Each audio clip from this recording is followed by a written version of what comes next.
صاحب رحمت الله علیه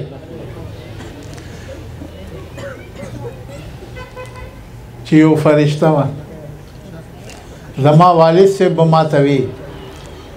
چې زه چې د شیرګل معتمم صاحب ته داسې وګورم وی زه ویم چې دا یو ملایکه د اسمان نه راکو شوې ده او د انسانانو جامې اچولې دي.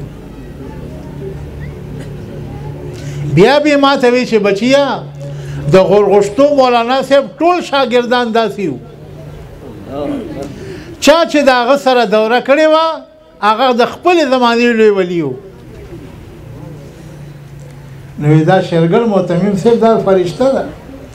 اسپتال کې او پېښور کې حیات شیرپا اسپتال کې زه ورغلم دا مولانا نعیم صاحب ژوندی دی. زه چې ورننوتم کمرې ته معتمم صاحب وویل پاسي تاسو مه پاسي نه نه نه تاسو څه نه نه. اخر کې ما ورته وی چې تاسو مه پاسئ ماته وی چې نه تاسو زموږ اکابرینو کې ماجي زه ستاسو په چڼو کې قسم په خدای دا واقع ما سره شوې ده ما زه چڼه یم چڼه وی چې نه تاسو زموږ مشران یې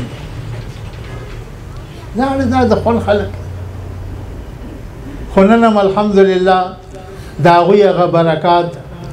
د مولانا قاسم صاحب دامت برکاتهم حافظ سعید صاحب حافظ نعیم انور ماته نامې نه راځي الحمدلله د هغوی په محنت او د هغوی په خوارۍ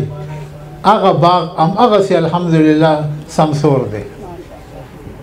او الله د قیامت پورې همداسې سمسور